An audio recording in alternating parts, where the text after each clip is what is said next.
right, what'd you do? This time, I hurt my wrist.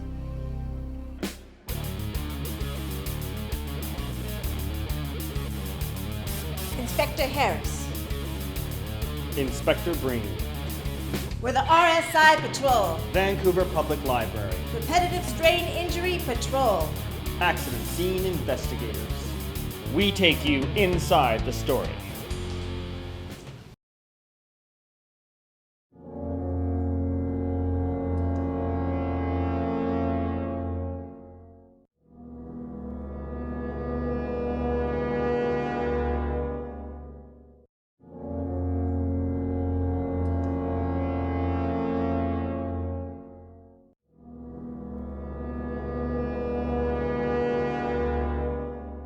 Well, looks like we have our work cut out for us, Investigator Harris.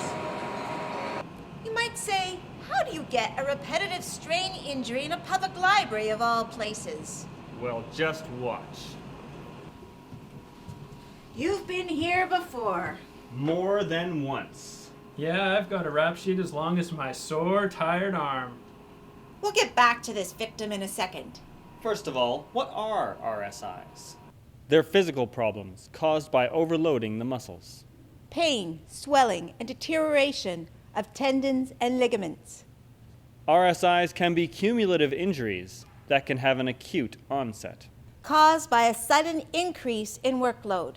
RSIs can also be caused when a new work process is introduced without adequate training. This incident can be incorrectly identified as the cause of the injury.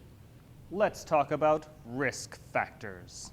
There are 5 basic risk factors. One or more can lead to a higher risk of injury. Posture, Force.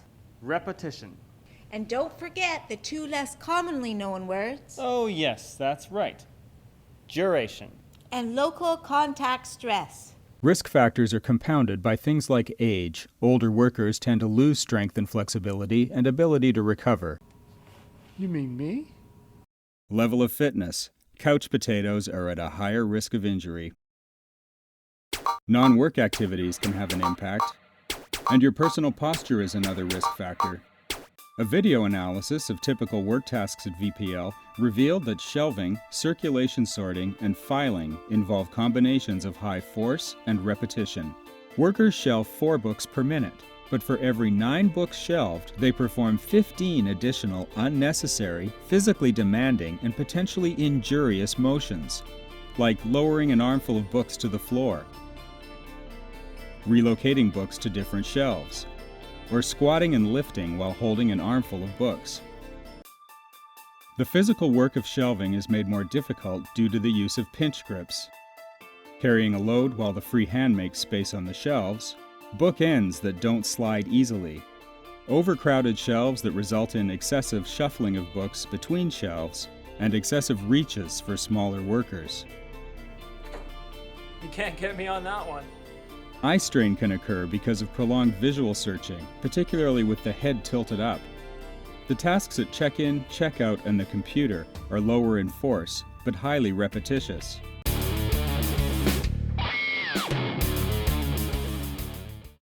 Poor personal posture can aggravate conditions. Particularly with head, neck, and shoulders. Neutral body postures. They're the most desirable, Your body can work with maximum efficiency. using the least amount of energy.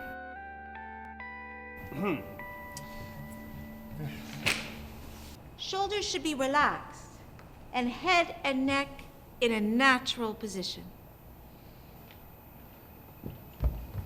Try to avoid what this guy does. Carrying large armfuls of books while shelving one book. Shelving from the bottom shelf of a truck. Shelving or shelf reading on the bottom shelf on your hands and knees. Bending over awkwardly to shelve. Trying to shelve in an overcrowded, confined area. When it's too crowded, come back and do it when it's less busy. Put all these together, and you're an injury waiting to happen.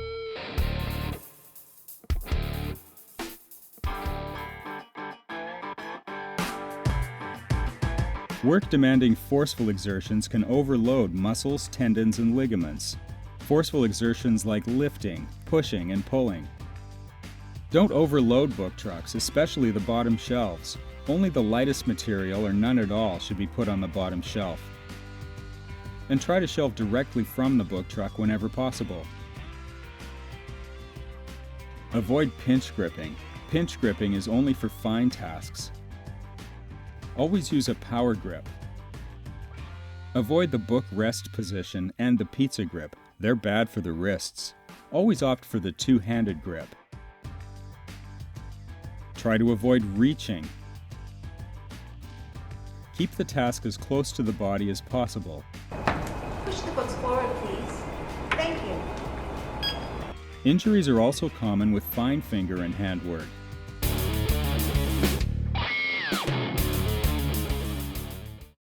Repetition combines frequency Speed, the faster the speed, the higher the frequency.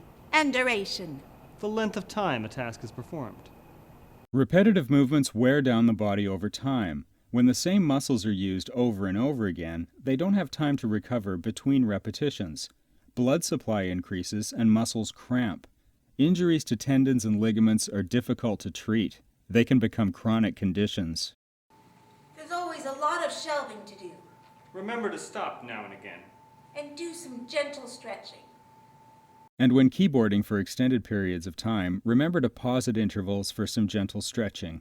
Also remember to do some light stretching when working the check-in and check-out desks for extended periods of time. You're going to open and close a lot of DVD cases. Use both hands to open the case, using opposite thumbs. You need to consider any pre-existing injuries you have which could be aggravated by stretching. Consult your physician if you're unsure. Look at those lineups. Now that's a perfect example of frequency, speed, and duration. So give yourself a gentle stretch break whenever possible. Always be conscious of your environment. Extremes of temperature can cause your fingers to become numb and stiff. Overly bright or dim light can cause eye strain, headaches, pain in the neck and shoulders, and stress. Noise can also lead to stress and awkward postures. Establish a good rapport with your supervisor. And report problems like these in your work environment. Let's not forget about lifting heavy objects. Shipping and receiving, they know all about that here. No, not like that. Show them how, Ken.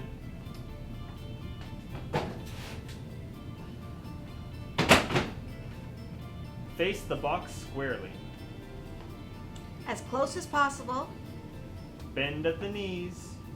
Grip the object firmly. And use your legs to lift to standing.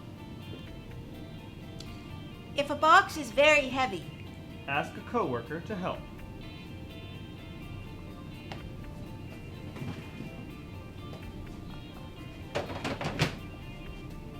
good one. Next, attaching a lid to a plastic delivery box. It's not that easy. It's very important to attach the lid securely.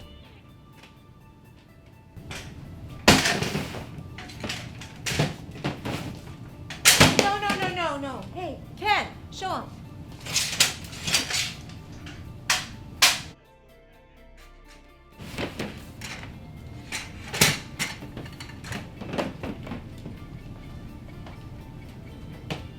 When you move a stack of delivery boxes, or the TransLogic system totes, do it like this.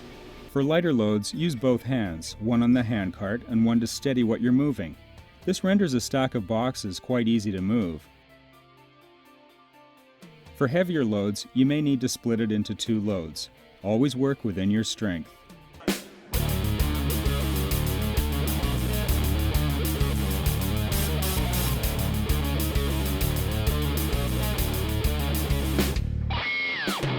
It's important that you take responsibility for your health and safety. Immediately report any symptoms you might have to your supervisor. Consult your first aid attendant. Consult your physician. Make sure he or she understands the physical demands of your work. He may ask you to keep a diary of the tasks that you regularly perform. And ask about appropriate types of exercise to help you stay fit and injury-free. You could have an occupational health and safety representative examine your work habits and equipment. And keep your supervisor informed at all times. Check out these 2 items, available at every worksite. The Health and Safety Guide for Libraries and How to Make Your Computer Workstation Fit You. Check out this terrific website. WorksafeBC.com. Any questions you might have? Pop us an email. RSI Trainers at VPL.ca.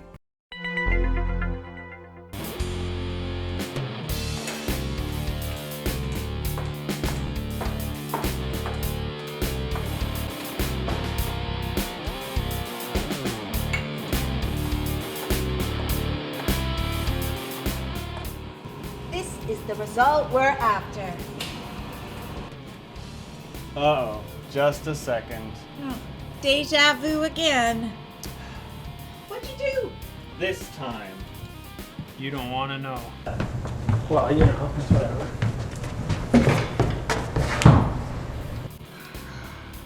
Here, fill these out. In triplicate. Oh. If you only take one thing with you today, Remember those 3 important words. Posture, force, repetition. I have to take this. Give me that.